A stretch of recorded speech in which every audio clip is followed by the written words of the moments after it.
தலைவர் ரஜினிகாந்த் அவர்களுக்கு உலகம் முழுவதும் ரசிகர் பட்டாளம் இருக்குது. இன்னும் சொல்லப்போனால் நிறைய நடிகர்களை கூட தலைவர் ரஜினிகாந்த் அவர்களுக்கு தீவிர ரசிகர்களாக இருக்காங்க.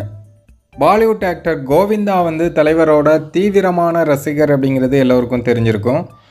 அவர் எந்த அளவுக்கு தீவிரமான ரசிகர் அப்படிங்கிறது பற்றி ரைட்டர் காரைக்குடி நாராயணன் சமீபத்தில் ஒரு இன்டர்வியூவில் பேசியிருந்தார்.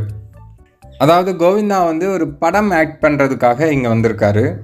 அப்போ அந்த படத்தோட ரைட்டரான நாராயணன் இவர்கிட்ட கோவிந்தா சொல்லியிருக்காரு, இந்த படத்தில் ஏதோ ஒரு காட்சியில் நீங்கள் என்னைய ரஜினி ஃபேனாக காட்டணும், நான் தலைவருக்கு ஒரு ட்ரிபியூட் மாதிரி பண்ணணும் அப்படின்னு அவர் சொல்லியிருக்காரு.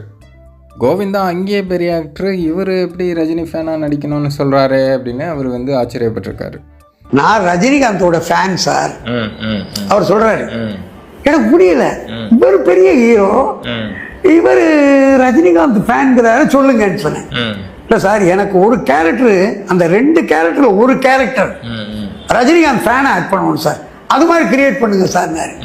அப்புறம் டைரக்டர்கிட்ட சொல்லும்போது, ஆமாம் சார், அவன் தீவிரமான ரஜினி ரசிகன், இங்கே தலைவரோட படம் என்னென்ன படம் வருதோ அது எல்லாத்தையும் அங்கே ஹிந்தியில் அவன் பண்ணணும்னு ஆசைப்படுவான், அந்தளவுக்கு தீவிரமான ரசிகன். நீங்கள் இதில் டபுள் ஆக்டர் இருக்குல்ல, இதில் ஒரு ஆக்டரை ரஜினி ஃபேன் மாதிரி வச்சுருங்க, அப்போ தான் கோவிந்தா சந்தோஷப்படுவார் அப்படின்னு டைரக்டர் சொன்னாராம். அதுக்கப்புறமா அந்த படத்தில் கோவிந்தா தலைவரோட ஃபேன் மாதிரி ஒரு காட்சிகள்லாம் வடிவமைச்சிருக்காங்க. ரஜினி இங்கே நடிக்கிற படம் பூரா அங்கே ஹிந்தியில் நடிக்கணும்னு ஆசைப்படுவாங்க. Okay okay. அதனால ஒரு கேரக்டர், ஃபிலிம் கேரக்டர் இருக்கு பாருங்க, ரஜினி ஃபேனாக வச்சுருங்க சார். ஓகே அப்படின்னு எனக்கு ஒரு ஐடியா சொன்னார். டபுள் ஆக்ட் 2 எந்த அளவுக்கு தீவிரமான ரசிகராக இருந்தால் கோவிந்தா அவருடைய படத்தில் தலைவரோட ரசிகனாக நடிக்கணும் அப்படின்னு சொல்லி, அதுவும் தலைவரை போலவே ஸ்டைல் காட்டி ஃபைட்லாம் பண்ணி பட்டையை கிளப்பியிருக்காரு.